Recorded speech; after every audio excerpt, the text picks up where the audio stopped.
What's up, everybody, and welcome back to Dead Noise. I'm Chris, and thanks to the power of Zoom, I am here with the vocalist of the California-based alternative metal band The Dark, Mr. Craig Johns. How you doing today? Hey everybody, I'm good, man. How you doing?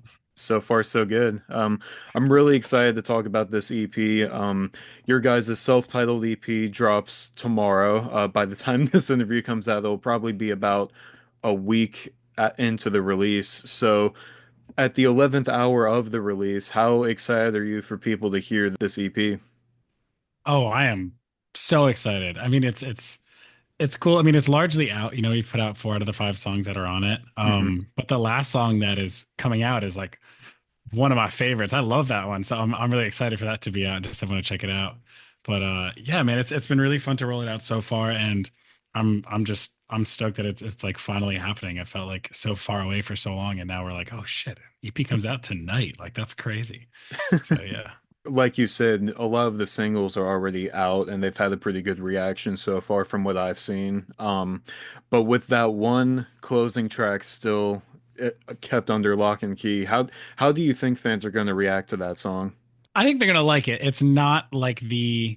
Um it's not like the most, I think, approachable song out of all of them. I think that, Chemicals and Slip Away have very like radio friendly choruses, for lack of a better term. Like it feels pretty approachable. It's more like the active rock space. And um, we started to play around with some other sounds through Head of the Snake and Circles, but this last song I think is probably the weirder one, but it's like I love it.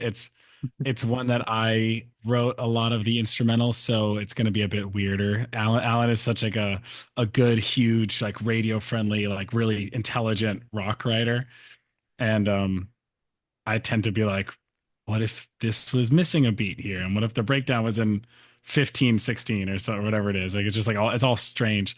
But I love it. I think it's really fun. I think people are really going to enjoy it. It's kind of like if we were uh I don't know. We dropped the scale. The whole thing's chromatic. It's weird time signatures. It's just like a fucked up track, but it's so fun. So I like it.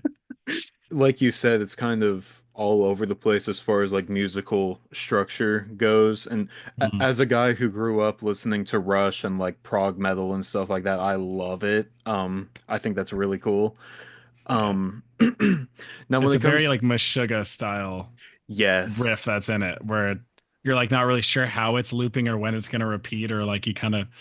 Yeah, I remember the band getting ready to play that live, and they were all like, "Fuck you, Craig, for this." Like, like how do we learn this? I was just like, "Yo, you got it, man. You got it. Just practice it."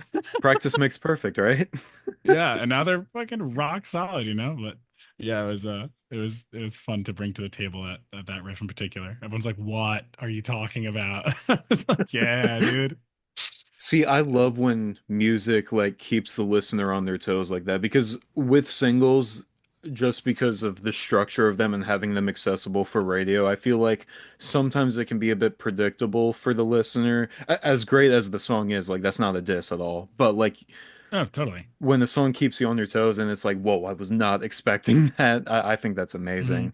That also happened for me anyway with Chemicals because like it had a pretty I don't know. I don't like the word octane core, but it had like a pretty straightforward sound. But and when the screams kicked in, that's when it took me by surprise. Because like I knew you had it Yeah, in that you happened. I think guys. that happened.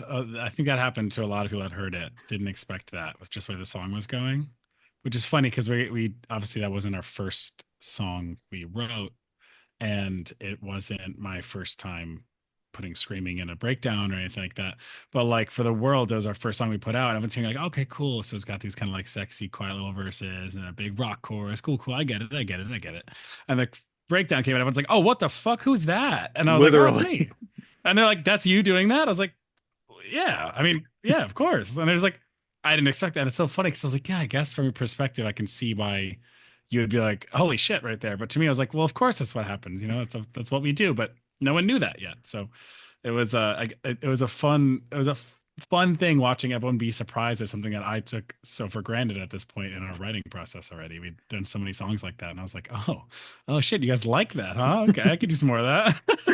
At that point, the whole EP was already written, but keeping that in mind for for future stuff. Alan loves like the low screams, and I was always kind of like, I don't know, I like the high screams more. I like the yelly stuff, and he loved the low stuff. And now watching everyone's reaction to like really enjoying it, I was like, okay, I could break that out a little bit more on the album. I think then, if everyone's into that, I enjoy it. So if you guys like it, then cool, let's do it. Yeah, I mean, it could be one of those things where, like, even when you play those songs live, you kind of bring out the lows more in places where they weren't on the actual recorded I songs. definitely do that. Yeah, when we play live, I tend to scream the low screams a lot more than the high ones. Just Every time. gnarlier. Yeah, exactly. That was Yeah. the exact word I was gonna use. Because I notice like every time I've seen Ice Nine Kills, Spencer does that a lot of the time too, and it makes the song so much beefier and more impactful, and it's just such a cool Mhm. moment. Now, as far as the lyricism goes, there's kind of a bit of like an apocalyptic theme, kind of the way that I interpret it, and kind of a looking at the album art, there's also seems to be like a dehumanization element, especially with songs like Slip Away. Now can you talk about the artwork and how that came about, and what the vision was and how it kind of translates to the sonic nature of the EP as a whole? It really started with the sound of things, and when Alan first kind of approached me with this project, he had it in mind already, sort of what kind of thing he wanted to do. He wanted to do a sort of like cyberpunk, futuristic kind of like electronic project. Um, we started there, and it somehow worked its way into becoming more of like a rock and metal project to the point where we were like, this is kind of a band. I think we could just start a band if we want. Like, so turned into a band. Um, and then at that point, when I was like writing lyrics, knowing it was a band and not necessarily just like something we're going to pitch to TV or commercials, or I'm just like churning out whatever, I was like really excited to be able to just talk out whatever was on my mind or whatever had recently been on my mind, because I never really had an opportunity to do that. I've never been the vocalist of a band before. I've always been a guitarist in different bands, and a couple little things, but nothing like too serious. So like I was excited to be like, oh wow, I can actually like speak my mind right now. And the stuff that was just coming out naturally was kind of like that. I mean, I think part of it was I always set up the songs where their instrumental is like almost completely finished before I start any vocals, because I like to have my headphones on, just be like inside the song and just like kind of hear what melodies feel like they're already there and what lyrics kind of feel like they're already kind of matching up with the melodies. And I'm on the bus to work or coming home from work sometimes super late at night, and I'm on the bus and it's like all these neon signs and this homelessness and dirty this and that and like people smoking crack and like just like I have like $4 in my pocket and I'm just like trying to get home and it's like 5 in the morning, and like the things that are coming to mind naturally are sort of this apocalyptic setting that I'm like, I don't have to make this up. I'm in it right now. Like I'm doing it right now. It doesn't feel like these things are that much of a stretch. Um, and then anytime I think you're really dwelling on something, you'll kind of you'll receive it more. And like so I was thinking about how fucked this all is, and kind of feeling sorry for myself sometimes, or just like being upset at the position I was in, or the position that the world had put me in, or put itself in, just all different facets of that sort of same multi-headed dragon there. But like I was just like, kind of really consumed by the nature of things and how I fit into it and its effect on me. And I think it like at first I was like, oh, should I write kind of into this like future apocalyptic world that we're kind of creating with our music by blending all these like industrial things, that's really electronic stuff, and these kind of like cyberpunk soundscapes. I have to like make something up and invent this world maybe. And then when it came time to it, I was like, I don't need to. It feels like it's happening in front of me. I think the apocalypse is now. Um, but rather than just being like everything's fucked, I was just kind of like, well, this is how it's affecting me. This is why I'm upset. And it bled into other songs where I was like, okay, maybe I'm getting too carried away in some of these habits or some of these things. And it was more of like my reflection on things within that environment. But then when the artwork, when it came time to do the artwork, I thought I just had this idea. Like I've been always really into like advertising. I've never done any advertising, but like different like the psychology of like the different images of it, and like I've always thought like typography is really interesting and its effect on you when you read it and what your eyes are drawn to and things. And I just liked that kind of artwork for a while, so I knew I wanted to do something really type heavy, text heavy. Um, and I thought it'd be cool to have. this sort of feeling that on like the face of the project when you're looking at it, it's very clean and polished and futuristic and perfect, almost like too perfect. It feels kind of fake. It doesn't feel right. And then when you go into it, the music videos, the socials, the everything else we do is like a lot grungier, dirtier, grimier. It's really grainy and it's a bit gnarly. And I thought it would be cool to kind of have like that forward facing thing be so like dystopian, or utopian. And then the meat of the project, the videos and the sound and the music be a little bit more dystopian. Um, so I tried to connect those dots, and then um when there's little like Easter eggs in it, like there our logo, our we have like our little eye logo, and there's like one on the first single and two on the second one and three on the third one, and there's like lyrics in the last song that are sprinkled into all of the different album covers and different repeating images. And yeah, the EP finally ends with or the singles are all like that, and the EP cover is a lot more of this like minimal, distant, very open kind of ominous shot of this like person that is um yeah, it's this like fake like cyborgy dehumanized person from a distance. It's just this like openness.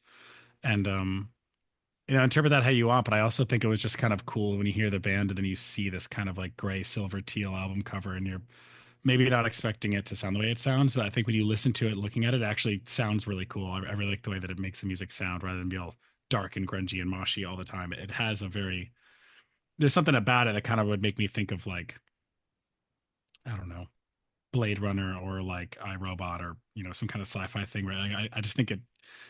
Some of it I just think is cool, But yeah, that's the trajectory of how things went.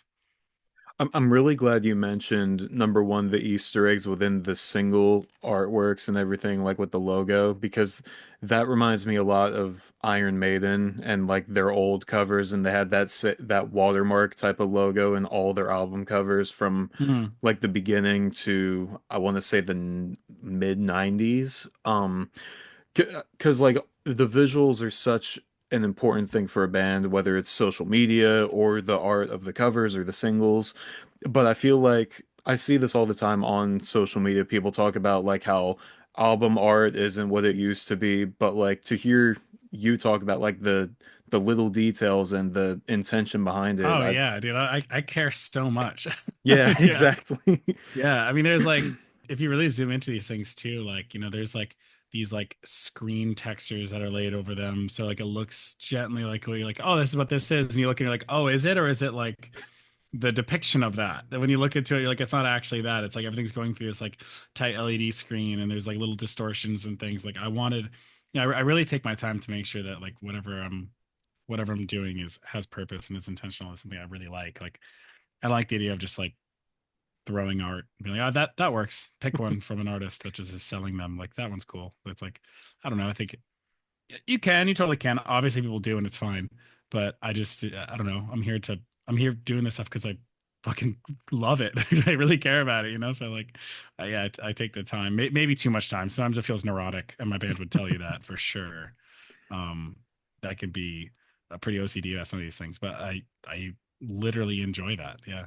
But also in the vein of alternative metal, like a lot of bands now incorporate like electronic elements, but you guys really embrace the disco side of electronics, whether that's rhythmically or like the types of electronics that you use. Because I've noticed in song, especially in circles, from a rhythmic standpoint, it's very Yeah. disco inspired, and I think that's really cool to like bring that into more like heavy music. Yeah, Can yeah. you talk about how you're able to blend like two opposite ends of the sonic spectrum together so well? I genuinely fucking love disco. I think disco is so sick. And like I'm not being silly about it. Like I literally listen to it a lot. Like real disco or new disco. I think it's just awesome. It's such a fun genre. It has nothing to do. I guess it does have something to do with what I do now, but for the longest time it didn't. There's a period of time where I was just like trying to learn and get down some disco production because I just wanted to like get good at making it, and I was like, this is really cool. It's a very weird side plot in my life, but it was fun. It's really fun. But I learned a lot of different techniques about how to blend different drum machines with real drum kits, different layering of synths to complement frequencies and stack them so they feel like one synth, and a lot of cool stuff you can do with the play between drums and bass. And like there's a lot of things that I just learned from producing disco. Um, that I can bring into all of my productions, not just the ones that sound like disco, but so much of the EP you'll hear like, you know, there's a drum kit which is pretty much this more or less. There's a couple different snares I'll swap out and stuff, but like usually it's roughly the same drum kit for the EP. But a lot of different drum tones are happening through different like layering of different drum machines or drum samples, or just distorting them or sampling them and re-chopping them up or scratching them around or whatever. And like a lot of that stuff is stuff I learned through disco. And I think it comes out.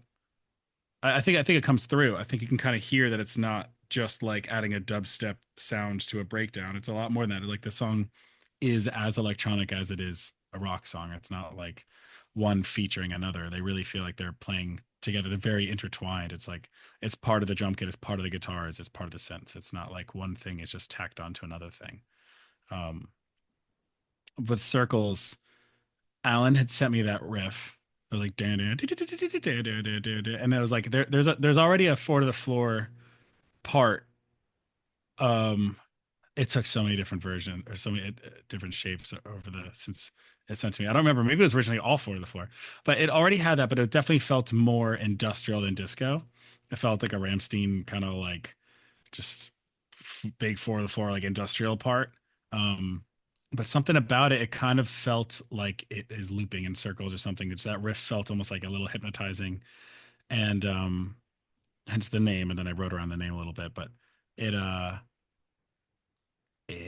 think it was just adding those hi hats on all the ands, and adding a lot of those different synths and the different breaks and dynamics. I really was like I could make this a disco song, I think. And just I don't know, I kind of just it was intentional as fuck for sure on that one. I was like, I'm gonna make this a disco track. And even that part where I'm kind of like speaking like the low fry, this like just out of pocket shit, and then I'm like saying it again over the breakdown later on. That's so disco to be like, tell me what you want. And meanwhile, like it's like I was like, this is so disco, dude. This is like not even really that metal, honestly. um it felt more disco than metal, but the song originally didn't have a chorus in it at all. That big high chorus wasn't in there at all. It just went from that little break pre-chorus part right back into the riff. And it was, I think, too disco, where our management heard it and they're like, yo, there's not even a chorus in this. This is a bit chaotic, dude. It's like, if you guys want to get weird later on in your career, fine. But right now, let's just put out some fucking song, like regular songs people are gonna like, guys. Like, this is not the move. It's like, yeah, I hear you. I think it's really cool, and I'm gonna do whatever I want usually. But I was like, you're making a good point. Let me try it with a chorus just to hear. And then we put the chorus in, and we were like, oh, this is a lot better. You're right. Or at least it's more approachable, certainly. But and it broke up the disco beat. I think I ended up changing the pre-chorus a little bit and then that part a little bit just so it's not literally four to the floor the whole time. But yeah, I don't know. I just really liked it and wanted to do it, and then we did it.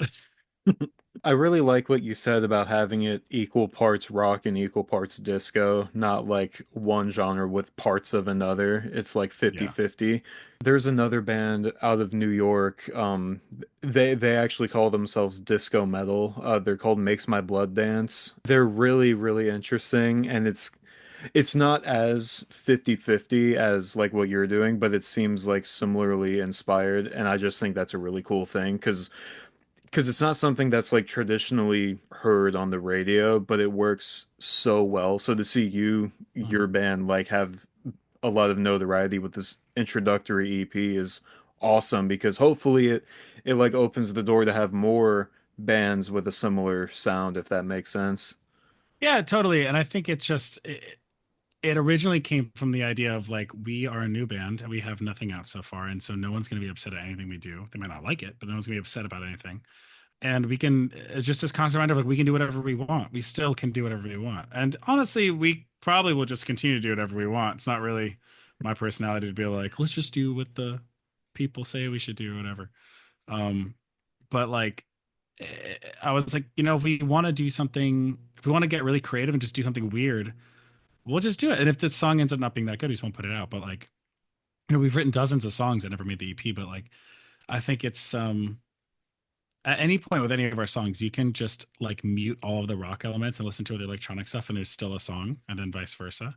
Hmm. So I think it's like it's fully a rock song, it's fully electronic song. It's there's just a lot of like taking the time to like, would it be cool to do this thing over here? Would it be cool to do that thing over there? Instead of just being like, oh, we have a song, let's just like sprinkle in some splice samples of like whatever electronic shit and then call it a day. It's like that's not the point. The point was to write like whatever we wanted fully, intentionally, thoroughly. Like find the drum machines you like, tune them, get them in, like make it make sense. Like, like to like get in there and just like make some cool shit from scratch. And like that's what we did. And it ended up here. So I think it's maybe less of like other bands can do that sound. It's more just like, yo, just like do whatever you want if you like it. And take the time too, to get in there and figure out what you want and just fuck around for a while. You don't have to, it doesn't have to be that formulaic. Like I think people seem to like Circles the most. It came out the soonest, but that's the weirdest one probably, except for the one that's not out.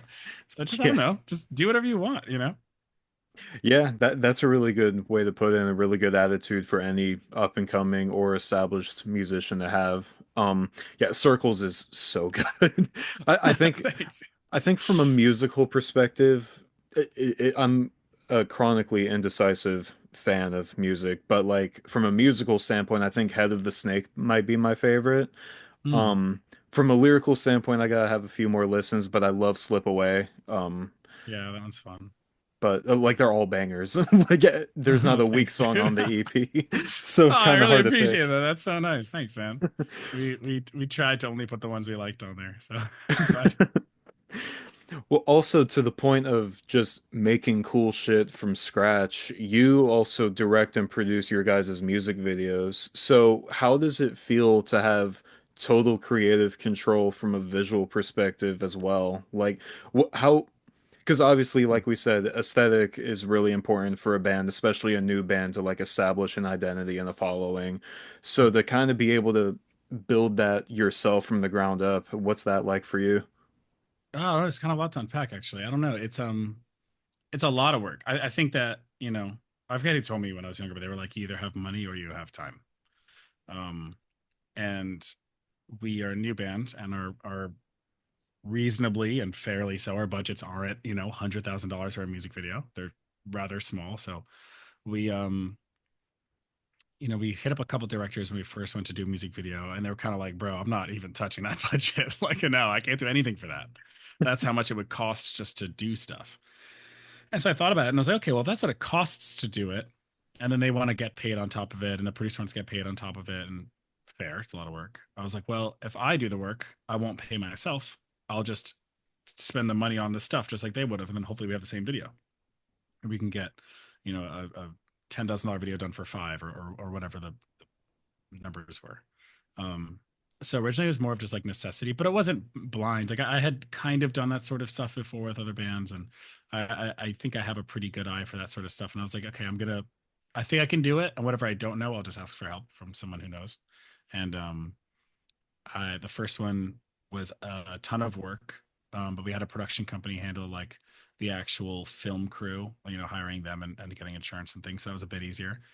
But then the girl who was my AD, Gabriela Lopez, she just fucking crushed. And I was just like so glad I had her there, because all the questions I had about like the more technical side of directing, not really the creative side, the stuff I just didn't know about, like shooting schedules and shot lists, and I was like, okay, this is still a lot for me to learn. I know what I want to do and I know how to get it done, like a creative standpoint, but like some of the logistics, I was like, I've never done this. So she helped me through a lot of it, and then with Slipaway, she just co-directed it with me, and that was really nice because I could pay more attention to like the lighting and the look and the mood and the props and the costumes, and she was more paying attention to like the facial expressions and the acting and the logistical side of things. So we made a really good team. But that one I did produce, and that was a fucking nightmare, and I'll never do that again. It was so hard. Just like getting one's rentals and the right insurance. I bought the wrong insurance, and then the location wants to do something different, and then like the times and the schedules and the emails. And I was like, yo, fuck that. I'll never do. I'm not that guy, dude. I can't do that. This is why I don't have an office job. I now have an office job. So I just Hated that, but I told myself I'll never produce anything again. I'll direct them all, but I'll never produce it. That sucked. There's people who love that, and I love that for them, but I could never do it again. And yeah, the last one, I know Head of the Snake we did super last minute, but same sort of deal as Chemicals, and then Circles I just did in my garage, just like filmed everybody on my camera, and then got a CRT TV and like just shorted out voltage and messed with the frequencies and stuff, so it got all glitchy, and then kind of filmed that, stitched it all together. But it's a lot to do the visuals. It's a lot of work. It's way more work than I thought it would be. Just doing things like making the all the posts and the ads and the any kind of teasers or promotional content and this vertical stuff for socials and then doing the music videos and on top of like I have a bunch of jobs still, I still work like on top of all my work and then doing all that kind of stuff. Sometimes it's just I can really burn myself out, but then there's also times I look back at like the Spotify or the website and I kind of see everything and I'm like, fuck man, that's pretty sick. I'm really glad I did that. Like it's cool experience. It's cool to be so hands-on. I think this, if I wasn't doing it, I would kind of be like, oh man, I wish this was more like that, or this is more like that. And there's times like there's certain videos like Head of the Snake, there's a lot of things I would have done differently. Circles, there's some things I would have done color wise differently. And like I look back at them and I'm like, that could have been better, I could have been better. But um I know the vision. We know our vision more than anyone else is going to know our vision. And like, while we're still a new band with limited resources, I think that doing it yourself is both really fun and rewarding, and also probably the most effective way to get everything done, the style you want to get it done. Um, so it's a lot. It's definitely a lot. But I like again, I just like really enjoy it. It's a very cool thing to be creating this universe with your like bare hands, like every day, just making more videos and content and stuff, and like you're just kind of adding to that bucket, just like drip by drip of like this is what the dark looks and feels and sounds like. And I'm proud of it. It's a lot of work, but I'm proud of it. It's cool. When I saw your name in the credits of the music videos, I was like, man, this guy has no time because It's you're so like bad. It's so being bad, dude. Yeah. because I have a full-time job too, and like just balancing that with this channel and blog and everything is a nightmare for me. Yeah. And so I'm like thinking like you make the music, you make the visuals, and you probably have a job or several jobs. So I'm Yeah. like, man, I feel for this guy. He's Yeah. in it. Um I'm not gonna lie. I had to sacrifice a lot of different things when the band started. I was like, okay, it's really no more hanging out. Dating took a hit. Like going out and partying is almost non-existent now. Um, I'm a personal trainer in the morning, almost every day. I bartend almost every night, and then I all day am between producing other people's records, working on our album now, and then making all the visuals, doing content shoots, making the album artwork, doing promos and ads and this and that, and scheduling music videos. And it's just like if it's just insane right now. But it's also at the same time it's fucking sick. I wouldn't rather be doing anything else. I'd probably like to not bartend anymore soon if I can help that. But other than that, like, it's awesome. I generally get to do what I like to do most of the time, and that's just make stuff. So I'm just glad that I have the avenue where I get to make cool stuff. If I didn't have this band, I'd feel really lost. So it's cool that I get to like wake up every day and be like, cool, I get to make another song for my favorite band with my favorite people doing our favorite thing, and then get to go make a video or take a picture or make an ad or whatever the fuck we're doing. It's just like I feel like I get to do it, not I have to do it. So it's really fun. But yeah, it's tiring too. There's no way around that. You can only go so many days, only sleeping 4 hours before you start to crash out. Like yes. it's a lot. Yeah. Burnout is inevitable in this industry. It gets everybody multiple Yeah. times. Oh yeah. Oh yeah.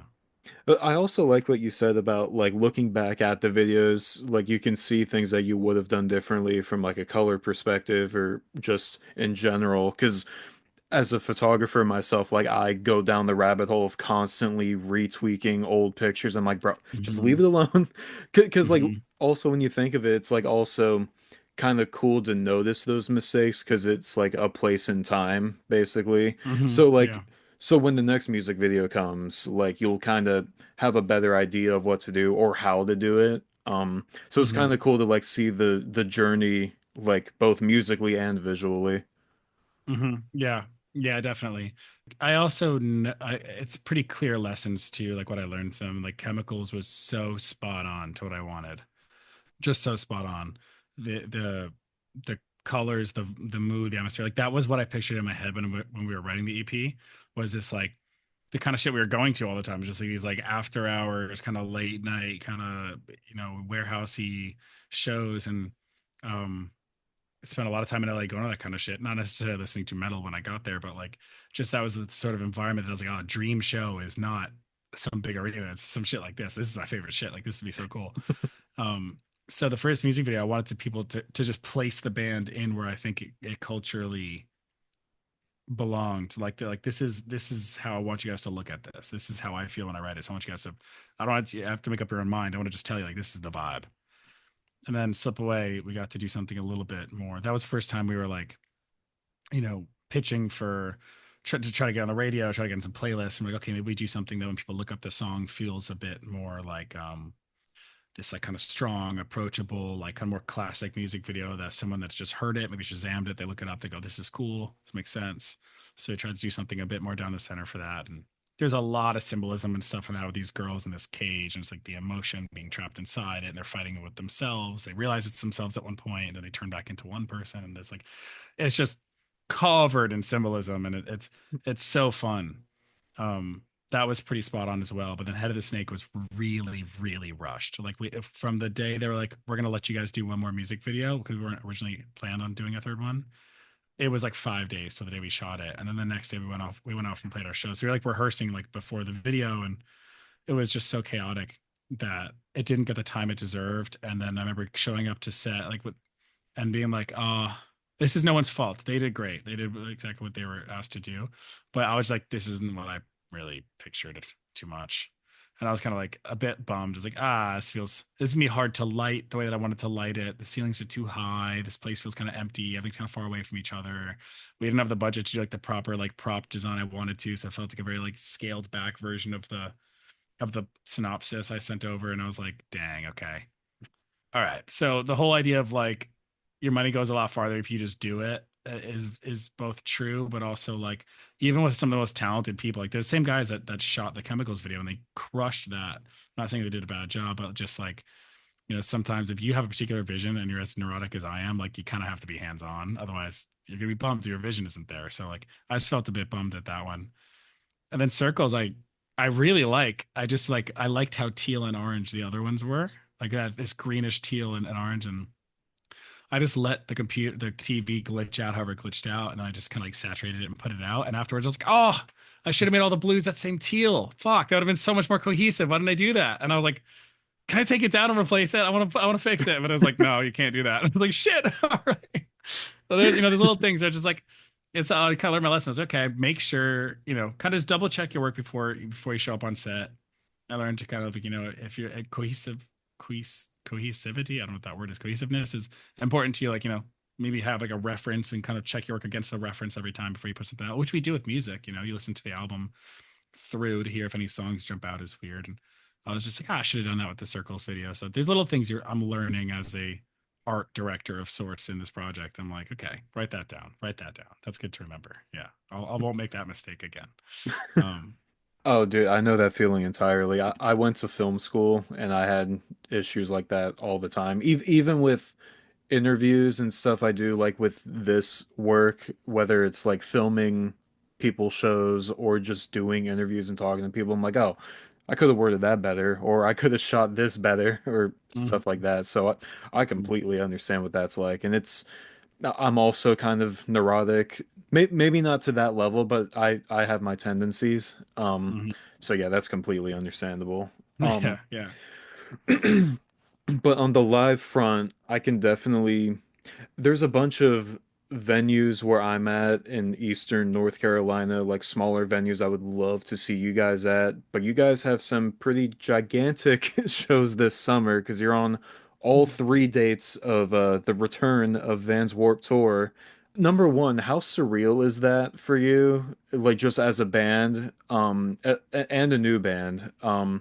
but also like, were you able to go to Warped Tour like growing up and like Oh yeah. what's it like to be a part of that culture now coming onto this lineup?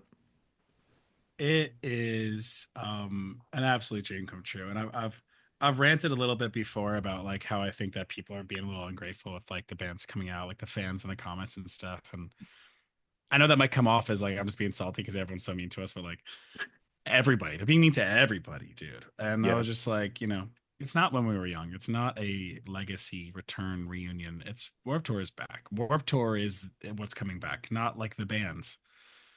And Warped Tour has always had a couple big heavy hitters, a bunch of support acts, and a bunch of new bands that are hustling to be on there. Um, and that's what we are. But I've been going probably since 2009, I think. A little later to the party than some of the other people. I saw it on TV when I was really little, and I think I just wasn't allowed to go or something. And then I think my first one was 2009. I went every year until 2017. I played it with my old band, Locals Only, which is like a pop punk band.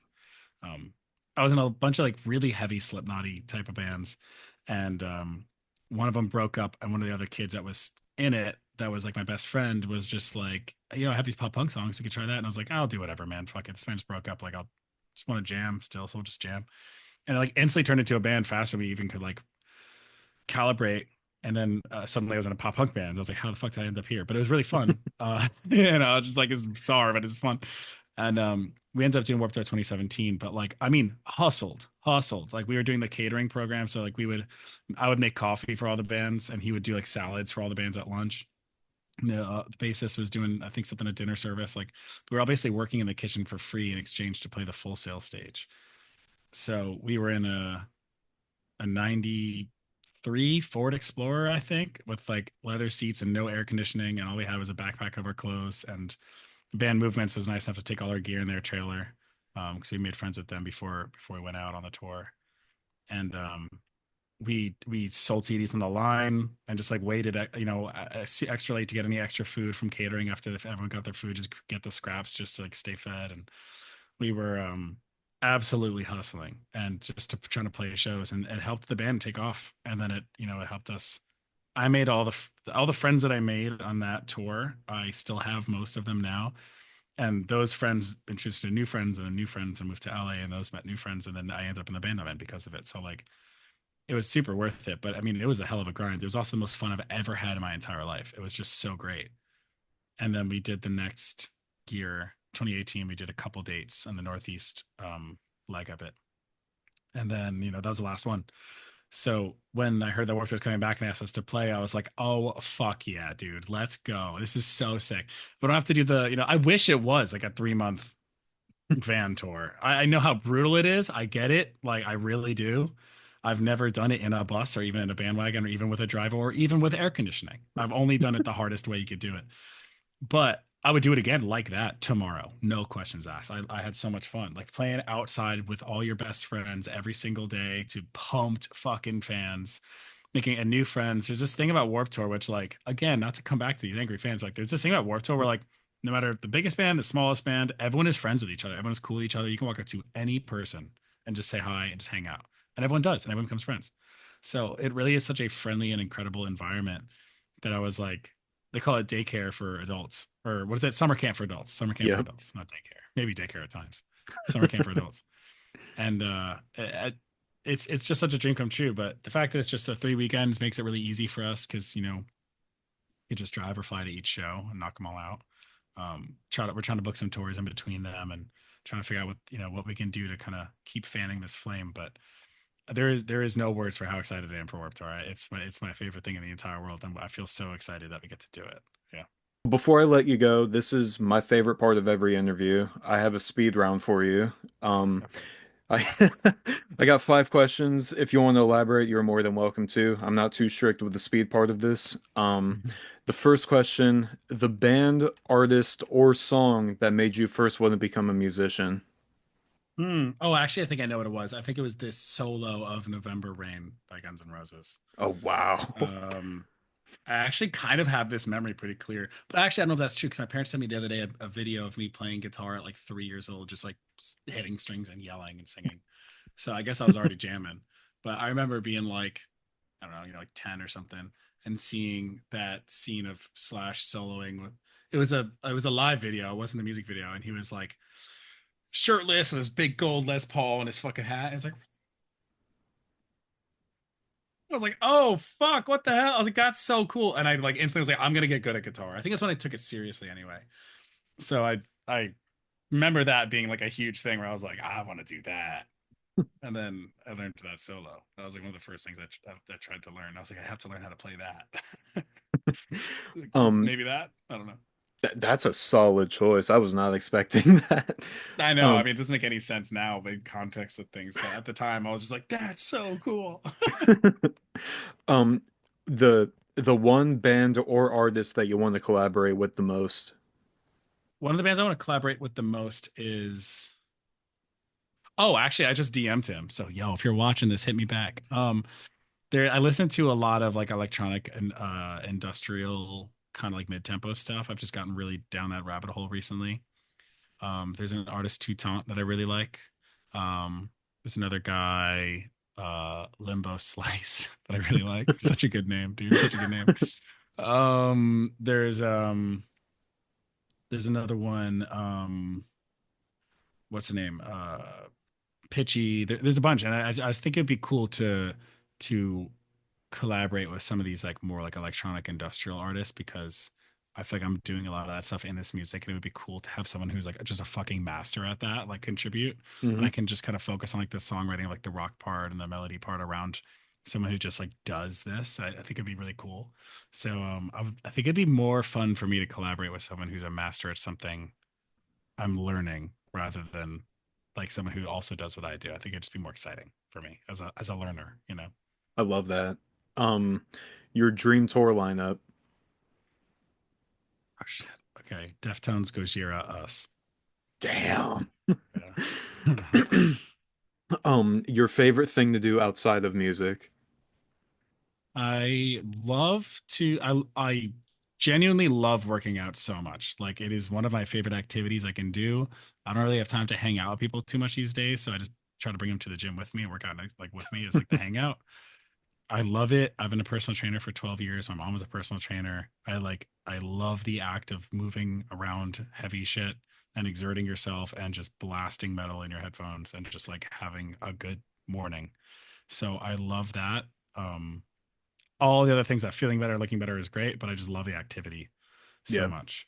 Um and I have our friend Aaron Pauly from Mice has gotten me unhealthily obsessed with these UFO documentaries, and it's like becoming almost like an issue where I'm staying up. I have like I got to go to bed. I got to work in 5 hours, and I'll be up another 2 hours watching this documentary instead. I'm like I can't put it down. So I guess that's been a thing for me like a lot recently. Dude, it's been so bad. The A52 podcast on YouTube has me in a chokehold. So bad. And the last question, this is always my favorite one. The song you wrote that means the most to you. Um, Slip away for sure. Yeah. It's funny because we wrote that. That was one of the first top line sessions I ever did where we went had the I wrote the instrumental with Alan and then went to Eric Ron's studio, who's another producer and writer out here in LA who everyone whether you're familiar with him or not, you're definitely familiar with his work. He's an incredible rock radio guy. And we kind of wrote that song all together. But when he was just like, oh, what's kind of, what's going on? We're kind of just talking about lyrics and ideas and things, just the things that are coming up for me. And like, you subconsciously tend to spit things out that are very real. And just this like concept of like, damn, how did I get this far away from like how I used to be? This is like, I don't really even recognize myself anymore. Like, I gotta get back in check here. That song, like, I remember when we were doing the music video, it was the first time we played it out loud. And I was just like, got like legitimately emotional singing it. And I was like, oh man, this is, whew, man, what did I do with this one? Fuck, man, like this is intense. And same thing playing it live. Like when the last chorus and it starts to like repeat, I'm just like every time I'm like, man, this is it just hurts my feelings. Like it just is it's intense. So definitely that one means the most, I think, lyrically. That's a solid answer for sure. Like I said, that's one of my favorites too. So when the time inevitably comes, I can't wait to hear that one live, and I'll probably be crying with you. But yeah, that was everything I had for you for this go around. Was there any closing message to any fans of The Dark watching? I don't have any big asks or anything for you guys. I just like, I really hope that everyone understands that we really, really care about this stuff. Like we really care about everything we do. And it's not even for you to just look at it and be like, oh, cool, nice video. Like, I'm glad you cared. It's like, we really like, we want to be like the best, and we really want to put our best foot forward with everything we do. And like, we make this stuff because it's like our absolute dream. It's not just something we do for fun. It's not something that we do just like when we have time, or like if it works, it works. It's like I put everything I have and my whole being into this. So like, I hope that I just want everyone to know that, I guess, how much I care, and how excited I am that it's finally out. Check out the EP. We try to put a lot of content up on on the socials, which is just at thedark.fm. And mine is Craig Jones Jr. And I try to put a bunch of stuff up of like me making the songs and different production videos, and kind of like some behind the scenes stuff that don't really feel super appropriate for the band page. I'll put up on mine. And yeah, just hang out with us online, because there's a lot more coming. A really interesting full length is already like maybe a third of the way done, and it just gets crazier, man. So I think this is everyone's nice kind of clean jump off point, a very approachable jump off point, and then we're gonna get pretty weird with it. So I'm excited for everyone to kind of. I'd rather you jumped in here, so come check out what we have going on, and then let's get crazy. Yeah, Hell yeah. Dude, I'm yeah, so excited for people to hear this. Yeah, thank you so much for the time. I really my pleasure, appreciate man. it. Thank you. And yeah, to everybody who watched this, thank you so much for watching. Stream the Dark self-titled EP as much as possible. It's fantastic. They made an incredible first impression, and I don't think you'll be disappointed. See them live in Warped Tour if you're in any of the locations. And yeah, to everyone who watched, thank you for watching. And until the next interview, stay tuned, stay scared, and I'll catch you later.